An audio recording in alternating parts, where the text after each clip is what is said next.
Hello, and welcome to Talk Trillium, Partnering for Patients. I'm Patty Cochran, Senior Vice President and Chief Innovation Officer at Trillium Health Partners. We have 3 sites across Mississauga, the Credit Valley Hospital, the Mississauga Hospital, and in South Etobicoke, the Queensway Health Centre. I'll be your host on Talk Trillium as we speak about how Trillium Health Partners is working to create a new kind of healthcare for a healthier community. And today I'm really excited to invite our guest, our first guest, Dr. Manish Maingi. He's the Chief and Medical Director for our Cardiac Health Program at the Trillium Health Partners, and Elena Holt, his colleague, who's the Director responsible for the program. So maybe for our first question, Dr. Maingi or Manish, you know, the cardiac health program encompasses a lot of cardiac disease. Can you talk to us a little bit about all the kinds of diseases that are related to heart disease, if that makes sense? Sure, Patty. Basically, we use the term heart disease when something goes wrong with the structure or the function of the heart. The most common type of heart disease that I think our viewers may be familiar with is coronary disease or plumbing problems. That's when there's reduced blood flow to the heart. So there's less blood and oxygen to the heart, and that gives a symptom of angina or chest pain. But there are other parts of the heart that can go wrong. There are electrical disturbances, which give arrhythmias, which manifest as palpitations. And there are also sometimes the heart is sort of a bystander in some sort of systemic disease process. Also, the heart is a pump. So just like the plumbing analogy, it's a pump, a muscular pump, and sometimes that pump fails for various reasons, muscle weakness or valvular disease, and that can cause symptoms of breathlessness. So I know many people at home have friends, relatives, maybe themselves that have experienced a heart attack. And you know, patients come to the emergency department usually when they're having that chest pain. Can you tell our viewers what is a heart attack exactly? A heart attack is a sudden event, generally when there's an acute cessation or abrupt stop of blood flow to an area of the heart, usually caused by what we call a plaque rupture. So the lining of the internal lining of the artery sometimes becomes covered in what we call plaque, which is a combination of cholesterol and fat. And sometimes that gradually narrows, but other times it abruptly cracks and causes an acute clot. And that clot actually impedes blood flow completely to the heart, and that usually causes a heart attack. So in the next segment of this show, we're going to be talking about how we treat heart attacks. Back in my day when I was nursing quite some years ago, you know, I'd work in an intensive care unit, and at that time there was no actual treatment for heart attacks. So we've come a long way, and it's really good to be able to share that story, I think, with our viewers. But now we're going to ask Elena. There are lots of services within the cardiac program. Can you tell our viewers what some of those services are? Well, just building on what was just talked about, if you're having that heart attack at home, the best thing to do is to call 911 and have an ambulance bring you directly into our cath lab. By having that direct treatment, we have the opportunity to put in a stent and bypass that blockage right away and replace the blood flow into that area. So that's one of the treatments that we offer. We offer all kinds of diagnostics and that are specific to cardiac care, echocardiograms and stress testing where you'd exercise on a treadmill. We offer cardiac surgery, which is unique to our area. We do 1,200 cases a year, and we have a broad interdisciplinary team that really helps in providing different services. We have interventional, which is also a building of the stenting and the work that gets done for an acute heart attack and narrowing, as Dr. Maingi mentioned. So you mentioned we have a unique program in cardiac surgery. Mm-hmm. I think we're the only hospital in our region, are we, that offers cardiac surgery. I don't think it's done in every hospital. Do you know how many cardiac surgery programs there are in the province? I think there's around 10 that are offered in the province. We do everything cardiac surgery except for what's that called now? Transplants. I should remember that my brother had a transplant, but wow. Yeah, but that's the only surgery that we do not do. And so I guess if we are one of 10 hospitals that provide cardiac surgery, it means that patients must come here from a broader region bypassing their own hospital. That's correct. And so what areas do we service? What is our catchment area?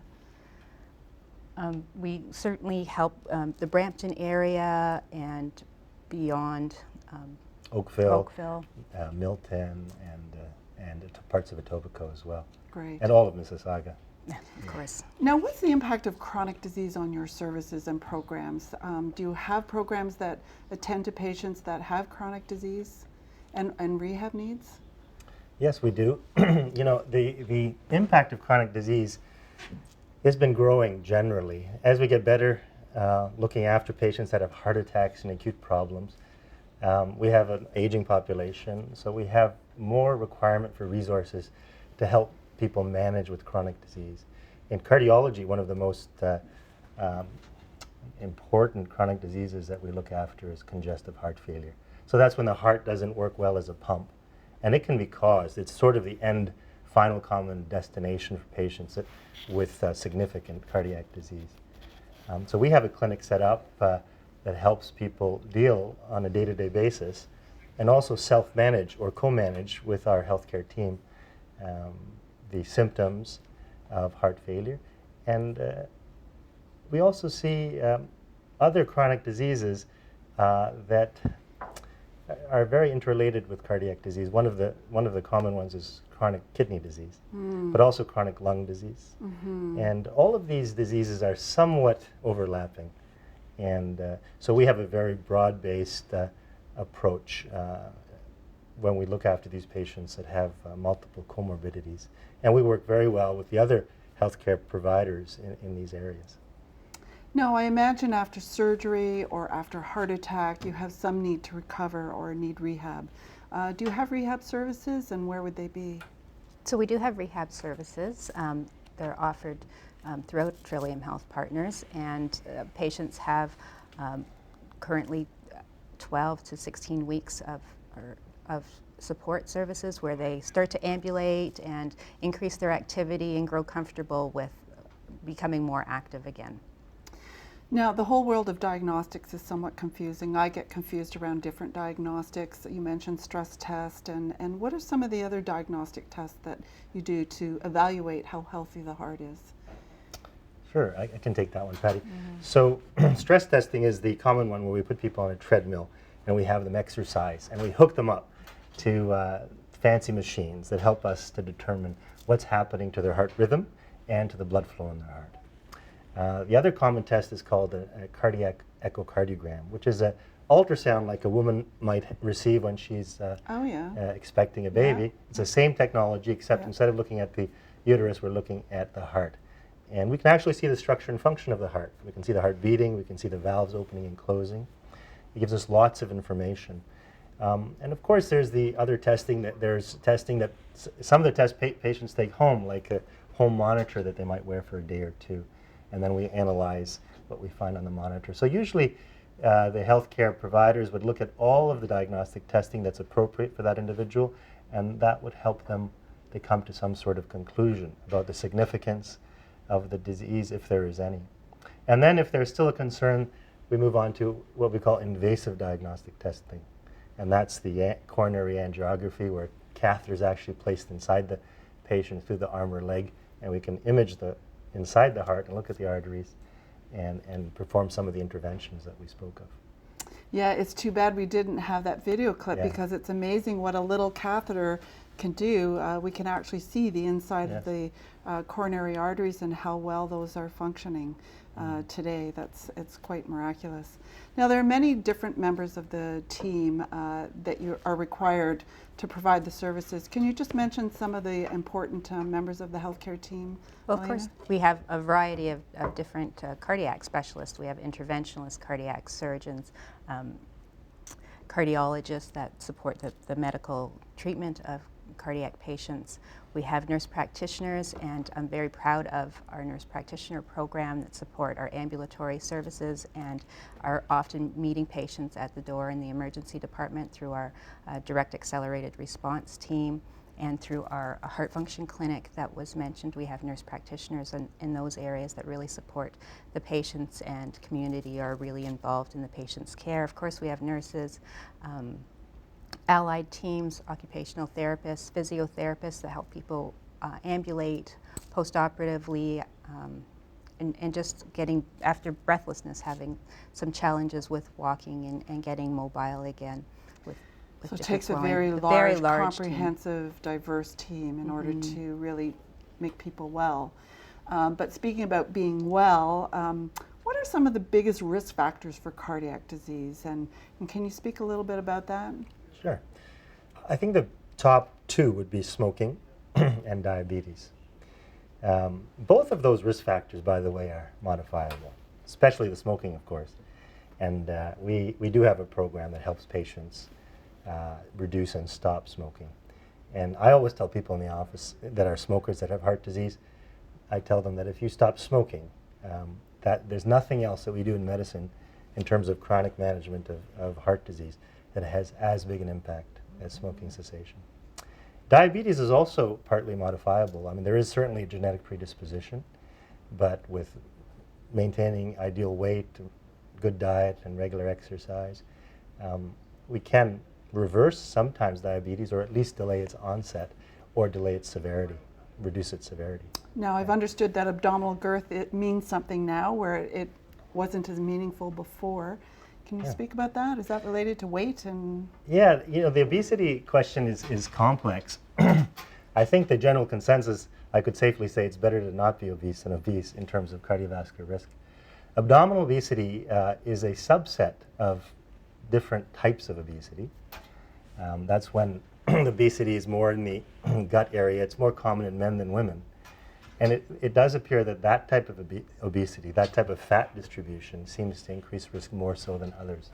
And it seems to be associated with fat in the actual organs of the body, which is associated with heart disease. Yeah. So we've heard now we have to quit smoking, we have to eat well, watch our abdominal girth, and do everything we can to avoid diabetes. So thank you so much for joining us today.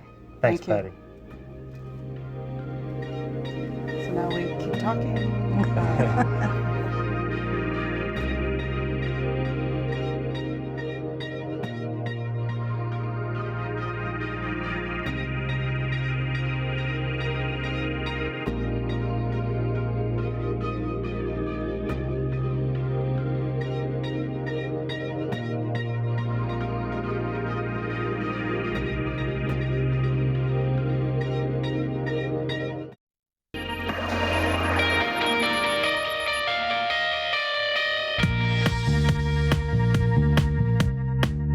Hello, and welcome back to Talk Trillium, Partnering for Patients.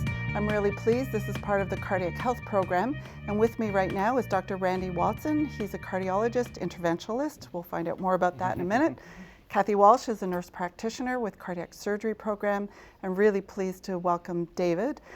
David is both a Healing Hearts volunteer and a former patient, so David Burns. I'm going to start my first question with you, Dr. Randy Watson. I remember when we first started the STEMI program, just in our earlier segment, we heard from Dr. Manish Maingi about what a heart attack is coming through the emergency department. And it's really our pleasure to now know that we can treat these heart attacks in a much faster and safer way than we did before. Can you tell our viewers a little bit about what that is and how do they get treatment? Sure. Well, heart attacks are caused by acutely blocked coronary arteries. So the key thing is to open that blocked artery and restore blood flow to the part of the heart that's been affected. Because the longer that process goes on, the more irreversible damage there is being done to the heart. In the past, we were able to open them up to some degree with medications called thrombolytics, but only to a very modest degree and not always right away. So at Trillium, we've had a wonderful program now going on for a number of years where we take patients who are having heart attacks directly to the cardiac cath lab, do an emergency... From their home, I understand. From their home, from their living room, from their driveway, from work, or from the emergency room if they bring themselves in. But it's an amazing partnership with the emergency medical services. They will bring them directly to the cardiac cath lab, bypassing perhaps their local hospital emergency room, bypassing our emergency room and going straight to the cath lab. We'll do an emergency angiogram, locate the blocked artery, and then an immediate angioplasty, which opens up that blocked artery and restores blood flow to the heart immediately. And as soon as that artery is opened, the process stops. The damage to the heart stops and the heart can start to recover. So we've had an amazing response. It's been a terrific partnership with the ambulance services, our referring hospitals, and our own team as well. And we do like to point out we have really amongst the best times that are reported for this program, and which means that people are really benefiting, that they are having much smaller heart attacks, they recover more, and have much fewer ongoing problems than they used to. So time is of the essence. Yes. You mentioned that. Can you explain a little bit more around the time? Yes. What is the time frame?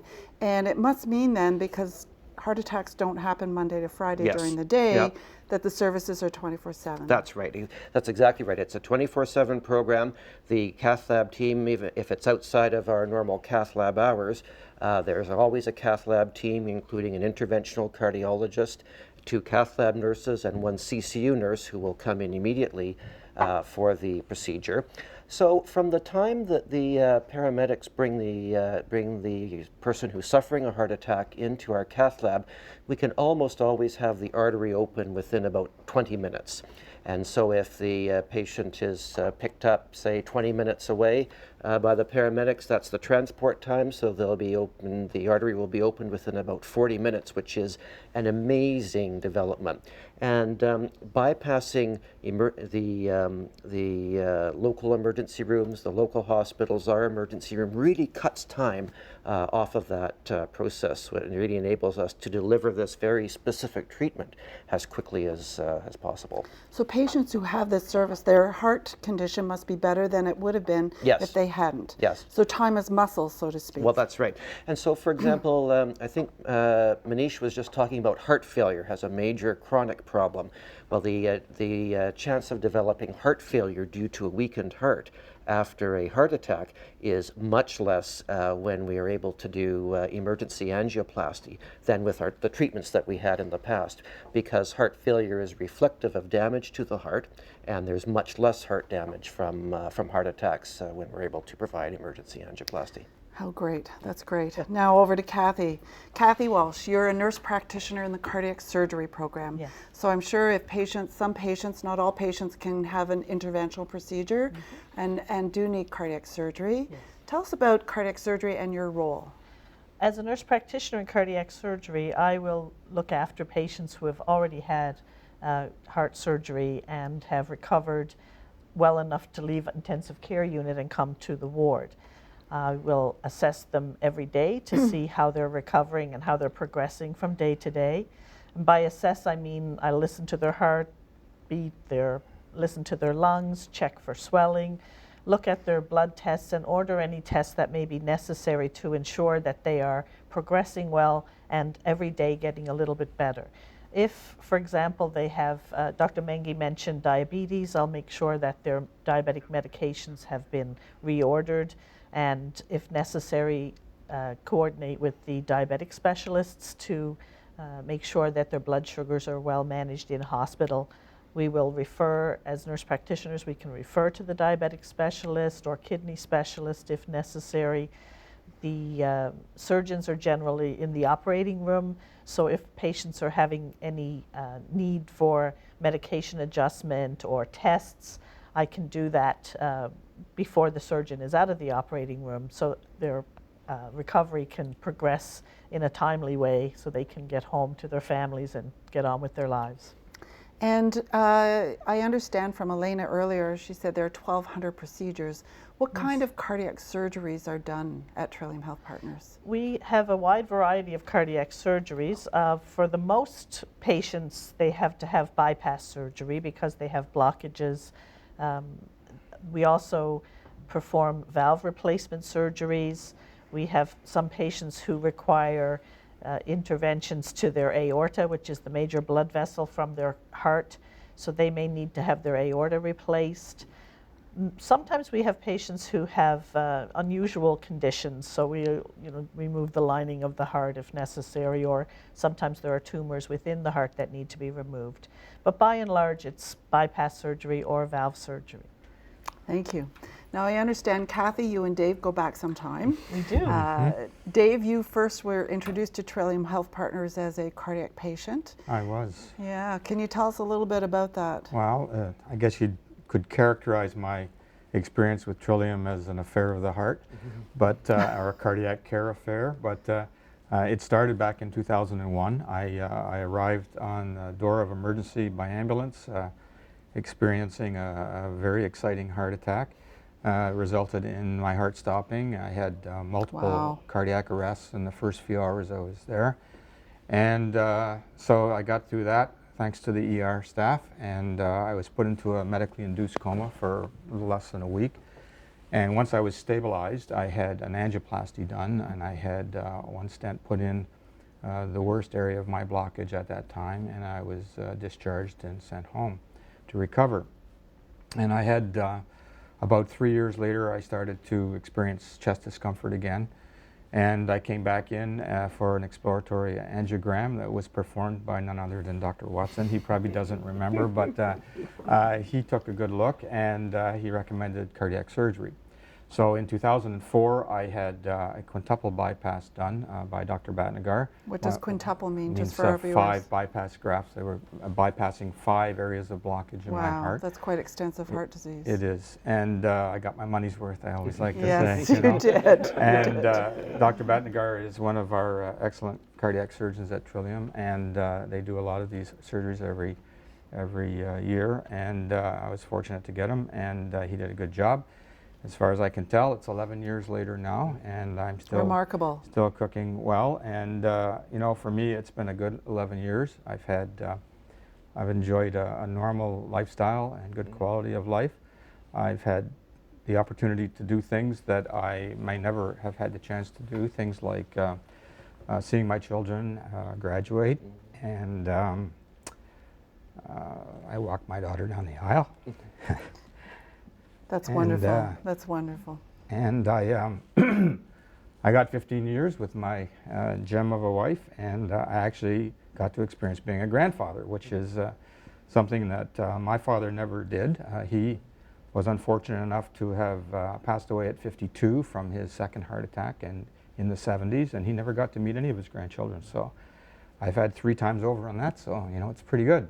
And it's a good deal, and it's good work that's being done down there, and I'm grateful for that. So. Yes, these innovations and these advancements are certainly definitely a great advantage for patients that get to experience. Well, in the 70s, they never had any of these interventions. That's right. They didn't have the statins or the right. angioplasties and cardiac surgery, etc. So I understand now you're a Healthy Heart volunteer. I am, yes. Dave, thanks for contributing to Trillium Health Partners. What do you do as a volunteer?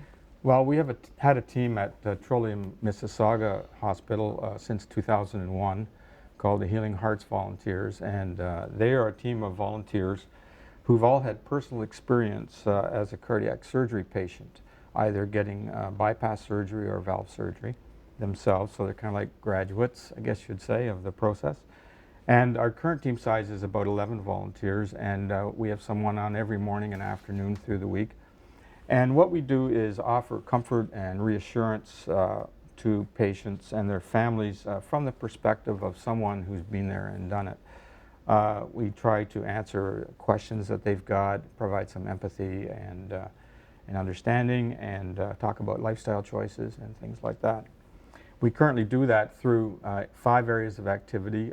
We meet with patients before they have their cardiac surgery to try and answer questions and explain where the family can wait and what to expect. We talk with them after their surgery and provide some empathy and understanding about what they're going through, and and make sure they know there is light at the end of the tunnel. We meet with the families in the cardiac critical care waiting room where we do a little hand holding while their loved one's in having their operation. and try to provide some support and reassurance during that phase of the process. Some of us help teach some of the teaching classes that we have, like the discharge class. It's great. And we also will visit with angiogram patients after they've had their angiogram if they've been given a diagnosis of cardiac surgery, so we can try and provide some help there. You know, thank you so much, Dave, for all of that information. And it goes to show you it takes a huge team, really, to help a patient, but the value that you add, having had that experience, is enormous. So thank you very much. And thanks for joining us today for this segment. Stay tuned, and we'll come back to talk about chronic disease.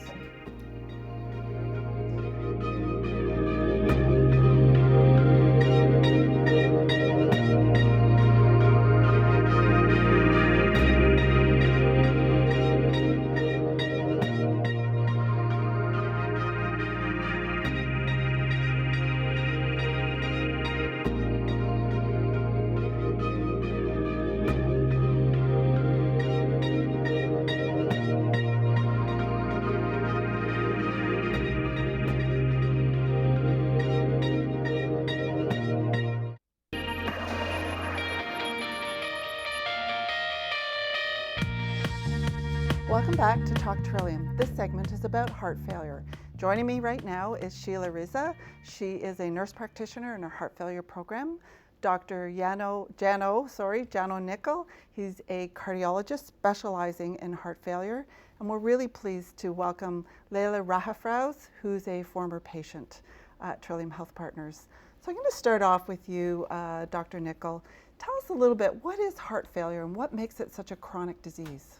Sure, Patty. So heart failure arises when some form of heart disease leads to the heart getting weak or stiff. And as a result of that, the pressure builds up in the heart chambers and causes fluid to seep either into the lungs or into the legs or other parts of the body. And those are the typical symptoms that patients present with. If patients are still more sick, the heart may be so weak that blood isn't circulating to the organs, the kidneys, for example, and we can see problems with that as well. Generally, the diseases that cause heart failure to develop are with you for the long haul. And as a result, it's a chronic condition and a long-term challenge to manage. And so some of the symptoms of heart failure might be, what would a patient experience? So the most common symptoms would be breathing difficulty. That might be initially only with exertion, and as it gets worse, maybe at night, maybe even just resting. The other very common symptom is swelling of the legs. And as that worsens, the swelling could rise up the legs, come into the abdomen, maybe come around the lungs. Those are the most common things that we would see. And people can live for a relatively long time with this condition? Yes, so there's a spectrum of the disease. In some cases it's very acute, but generally it evolves into a chronic disease, and when it's well managed, yes, absolutely, patients can live many, many years, a full lifespan with the disease. So speaking of well-managed heart failure, I'm going to turn my questions now to you, Sheila. You're a nurse practitioner, heart failure or heart function program. Tell me a little bit about what you do with patients to make and to improve their lifestyle. Well, exactly that, Patty. We really are interested in their quality of life. In addition to that, we want to reduce the burden to the healthcare system, because we know these patients have a lot of other health conditions, such as what Dr. Nikhil has talked about, things like diabetes, kidney disease. Oftentimes they have lung disease too, in addition to possibly heart disease. So we're working with them to reduce the risk factors for these diseases, to help manage their symptoms and keep them out of hospital. And we do that by working with a multidisciplinary team. We work with a dietitian, we work with pharmacists, we work with exercise therapists, and of course the cardiologists as well. So the patients really benefit from this type of clinic because of the connection, and we're able to see them on a fairly frequent basis if need be, and have that connected relationship with them that helps us monitor their symptoms appropriately. And sometimes it's simple things that they need to do. Is that right? Like weighing themselves? Or Exactly, weighing themselves daily, following a fluid-restricted diet, a sodium-restricted diet, and regular exercise if they're healthy enough to do that. And what are some of the foods that are really high in sodium? Oh, things like pickles. Oh, I love pickles. Chips, I love chips too. certain breads, a lot of processed foods, deli meats, any type of canned or processed food typically have a lot of sodium in them. That's great. Now, Dr. Nickel and Leila, you have met before, and so I think I want to explore that a little bit more. Leila, tell us a little bit more about your experience. I just remember it was after March break last year that I was sick for some couple of days, and I had too much cough, and the cough was getting worse and worse. And last day, which was March 21st, I was just so weak, so tired. I did not have enough energy to walk. And then I just went to work, came back, and all I remember, I text my husband to come home soon. I don't feel well. And then I don't remember what happened. Like, I don't remember at all when he came, took me to the hospital. It was 1 month after that I woke up in the hospital. 1 month afterwards. So can you fill in the blanks at all? Sure. So Leila had essentially developed a flu-like illness to start. She was having aches and fever and was feeling very weak, but it progressed much more rapidly than we might think of a typical flu-like illness. And as she's just told us, she ended up in hospital. About 24 hours, or within 24 hours of going into hospital, she had become very, very sick. Her blood pressure had started to drop. She ended up being admitted to the intensive care unit. And we got a call at Trillium Health Partners at Credit Valley Hospital from a physician there who had noticed that there was water building up around her heart and had asked for assistance in managing the patient on an urgent basis. So Leila, along with her husband, were brought over to our intensive care unit at Credit Valley Hospital. And she was a very, very sick young woman at that point. She was critically ill. She was in and out of consciousness. Her blood pressure was very, very low. We worked hard to try to stabilize her. Even with the strongest medications, we were struggling to get her blood pressure up. And what we found was that not only had fluid developed around the heart muscle itself had become severely weakened as a result of this illness. And essentially, the influenza virus had attacked her heart and severely weakened it just within those several hours or, Wow. or 1 day. Yeah. So as we were working to try to stabilize Leila, we weren't winning. She was just getting sicker and sicker. And what we determined was that she was going to need a special machine called ECMO, which stands for extracorporeal membrane oxygenation. This is a very specialized treatment which is only available at heart transplant centers, and essentially it takes over the work of the heart and lungs and oxygenates the blood and pumps it around the body in someone who is critically ill and hopefully buys us some time to do something else. So that was our determination, that was going to be the next step. Now this is where Leila's case got even more challenging. We would usually transfer a patient to a downtown Toronto hospital, but what we soon found out was that that hospital was doing 2 heart transplants that night and weren't able to take Leila. They were simply over capacity. We were then able to call the next closest transplant center, which was in London, Ontario, and they offered to take Leila, but our next hurdle was that there was a bad weather system. Oh dear. And the air ambulance could not be cleared to take off. So basically we were left with one option, which was to take a very, very sick patient who was deteriorating by an ambulance transfer on ground with a 2-hour journey. So we really didn't have a choice at that point. We embarked on this journey, and within 10 minutes of starting our drive, Leila actually stopped breathing and had a cardiac arrest. So it was obviously a grave situation. We started doing chest compressions and supporting her breathing and trying to boost her blood pressure with very strong medications, but unfortunately she wasn't responding. Our usual approach at this point would be to go to the nearest emergency department, which ironically was Milton at that point. Now that wasn't going to help Leila just then. She needed to get to the machine with the ECMO. So our only choice was to keep heading towards London. Now we were still nearly 2 hours away at that point. So again, not much choice. We had to give her every chance to survive. We just kept heading, and About an hour in, we started to see a bit of circulation coming back, kept doing CPR for the 2 hours, fortunately Really? reached there, and Leila got the ECMO machine, ended up in ICU, had kidney failure, and as she's told you, her next recollection is awaking a month later, and really a miraculous recovery in many senses, given what she had to overcome to reach the hospital there. So you are a miracle survivor. Yeah. And thank you, because I understand you you were with her on that journey to that hospital. Yes. So yeah, it was a Literally unique. saving her life. Well, it was a team effort. Let me say it was a Yes. team effort. We had 4 paramedics in the ambulance, 2 from Peel Ambulance, 2 from Wow. Orange, and they were tireless in doing the chest compressions. I was able to offer some support, but it was very much a team effort with doctors from our center and from the London hospital as well.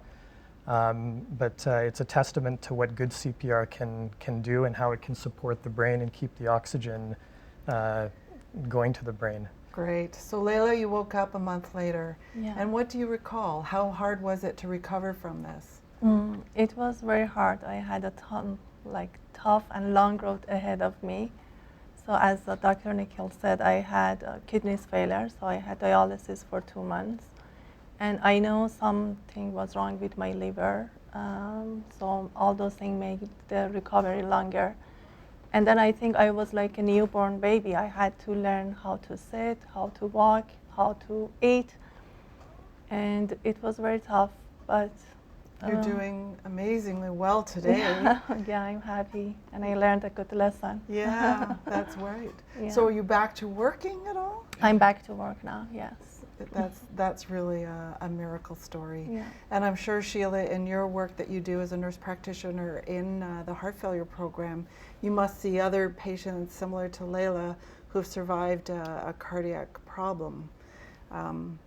Yeah, sometimes some of our patients actually receive devices that defibrillators where they're implanted internally, and we have numerous patients that have without those devices probably would not be alive today. So that's another role of the heart failure clinic is arranging consultation for devices for patients. That's great. Yeah. So, you know, we have just over a minute left, I guess. Any last words of advice for patients with heart failure out in our community? Eat a low sodium diet, restrict your fluids, exercise daily, take your medications, and follow up with your heart failure clinic if you have symptoms. That sounds like good advice for all of us, actually. I could use that advice. Dr. Nikhil, thank you so much for your commitment to patients like Leila. But beyond that, any words of advice to our community? I think Sheila's hit some of the important preventive measures, and the other thing we would say is always look out for something that feels out of the ordinary. When we can treat symptoms at the earliest opportunity, it's a lot easier than when it gets away from us. So using the emergency system if you're not feeling well, or? Yeah, absolutely. And for our patients with heart failure, call the clinic, let us know about the symptoms, and we can often nip problems in the bud. When it gets Yes. away from us a bit, it's a lot harder. And thank you so much for joining us today, Leila. Hearing stories like yours is very inspirational, just like our former patient before, Dave Burns. So thank you for joining me today and sharing your stories, and for all the heroic work that you do at the Cardiac Health Program at Trillium Health Partners. So thank you so much. And stay tuned, we'll be back after the break.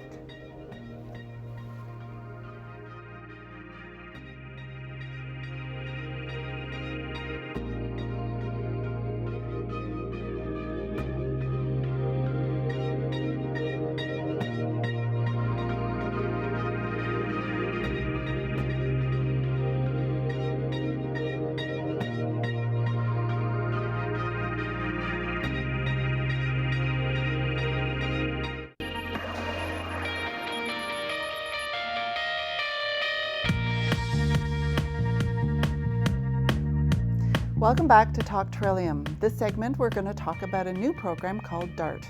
And joining me now is Dana Jackson. Dana is a clinical manager in our cardiac program. And Mary Lou Dean is a nurse practitioner who most often we see in our emergency departments. So maybe to start our first question, Dana, you were part of a design team to look at an innovative program called DART. Can you explain, first of all, what does DART stand for, and why did you see a need to develop a new program? Cardiac DART stands for the Cardiac Direct Accelerated Response Team, and this is a program that we developed to have people access a specialist sooner, get timely diagnostics to find out exactly what was going on with them when they came to the emergency room with distinct cardiac or suspected cardiac symptoms, and then to avoid admitting them to hospital. So we just wanted to try to remove some obstacles for patients to get the care that they needed. And have you seen, has it made a difference? Have you seen a difference in the number of admissions to hospital? We have seen a difference. Our short stay admissions, so that's people who stay maybe 24 to 72 hours before they get discharged from hospital, have gone down about 15%. So we are utilizing some of those inpatient beds a little bit less for patients that don't need to be there, that we can treat as an outpatient. And in other programs, we've heard how capacity is such a big challenge within our community. We just simply don't have enough beds to treat all the growing community needs that we do have. So innovative programs like DART actually help us cope with our demand. That's right. So that's great. So from a patient's perspective, is there an improvement in wait times for them? Yes, significant improvement. So oftentimes patients were referred from the emerge physician to an internal medicine doctor who then referred to a cardiologist. And this would all take over 20 hours, perhaps the patient not seeing the cardiologist till the next day and the nurse practitioner till the next day. We've cut that down to about 4.5 hours. So 75% improvement. And oftentimes during the day when the nurse practitioners like Mary Lou are in the emergency department, patients are seen within 5-10 minutes. So we've significantly cut their wait down.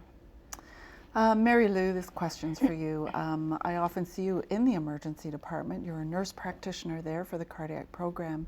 Explain a little bit about your role as a nurse practitioner first, and then we'll ask questions about maybe the DART program. So nurse practitioner, you've received special training to give you the ability to do more care, more interventions in the emergency department? Yes, I work in collaboration with the cardiologists, and I see the patients bright and early in the morning before the cardiologist comes down to the emergency department. I get a full physical and personal history and clinical history on the patient, and I essentially start the ball rolling to see what testing might need to be done, what is their cardiac past, what is their history, what have they had done in the past, have they had angioplasties, have they had bypass surgery, who's their cardiologist. We need to obtain those old notes to try to coordinate their care so we really know where the patient's going from, because that's, or where the patient's been rather, so that way we know where the patient's going to be going in terms of their medical care. They may come in with a heart attack or with angina or heart failure or some rhythm problems. I will assess the patient, I will get them on the appropriate medications, I will start the teaching, start obtaining old notes and requisitions from their own cardiologist offices, and then when the cardiologist comes down later on in the morning or in the afternoon, go through their history and what's been going on, and we'll get a plan of care in place for the patient. So you really do function as a big support for the physicians that work in the emergency department, getting these patients ready. And for the patients as well. Yes, for sure. And what kind of criteria would it take for a patient to enter this DART program in the emergency department? Well, before implementing the DART program, we met with the nurse practitioners, cardiologists, and various managers all met. And we came up with some criteria for DART, which includes symptoms which are suggestive of angina. So people who have had heart attacks are not candidates for the program. And they have to have an ECG which does not show any new changes on the electrocardiogram. But their symptoms must be suggestive that something might be going on with the heart. So we have these criteria made up in advance. And when the patient comes into the emergency department, they're seen by the emergency physician. The physician will assess the patient, get a history, and they will refer to our criteria, and if they think the patient fits this criteria, they will refer them on to our DART program. We operate 24 hours, the referral process is 24 hours a day, 7 days a week. They come to emerge, they're seen by the emerge physician, they're referred to the DART program, and we usually see them within a couple days. And so do the patients need admission to hospital like they normally do, or do you sometimes discharge them but with a good follow-up No, plan? the whole purpose of DART is to help prevent admissions, while at the same time expediting their care and their assessment by a cardiologist. So they will be seen by the emerge physician. They will then be sent home with an appointment, which is usually within a couple days. Sometimes it's even the same day. And they will go home to wait for their appointment. A stress test, potentially, and an echocardiogram will be done the same day as the consult, and then we'll see them in consult. And if further testing needs to be done, then that will be determined at the time of the consult with the cardiologist. Well, that's amazing. So that means that the patients don't have to wait for all of these important tests, that they actually get seen through the emerge and there's immediate follow-up. As Dana said, it used to be patients would come into emergency department, they'd be seen by the emerge physician, and it was close to 24 hours before they'd be seen by the cardiologist. And then it'd be another day or two possibly before their testing was done. So these people were staying in the hospital for 3 or 4 days. Now we're getting them out of the emergency department within a few hours, and we're not compromising their follow-up care at all. They're getting in to see a cardiologist very quickly from home. And is this program available across Ontario? Is it available in all hospitals? Different hospitals have different programs. I'm not exactly sure how widespread it is, but this is something novel to our area, and we've come with our own criteria, and it's something we're very proud of and think we're really making an impact. And so Dana, this innovative program, it sounds like it's good for patients, it's good for the organization. It doesn't sound like there's many downsides to it. Introducing a new program, though, is sometimes difficult and challenging. Were there any challenges as you introduced this new program, and when actually did you introduce the program? So we started in October, and we did do a phased-in approach. October 2014 at Credit Valley site, and then at Mississauga and Queensway site in January 2014. Sorry, 13, October 13 for CVH, and then January 2014 for Mississauga and Queensway site. It was a huge collaboration. There were a lot of areas and people involved, and as we started to work out the process of how it would all work, we started to realize how many other areas we were affecting. We had to have collaboration from emerge first and foremost, but the internal medicine physicians as well, DI, CDS, so we were far-reaching in our asks of other areas, but they all came forward and collaborated.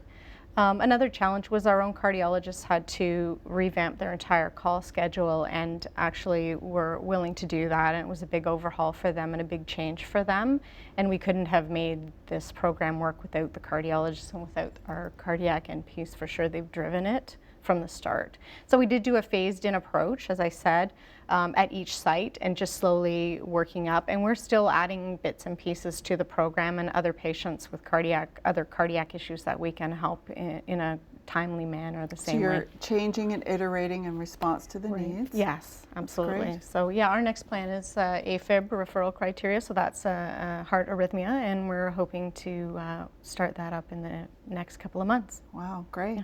So Mary Lou, this must have changed your role. Did it change your role significantly? You were a nurse practitioner in the emerge before?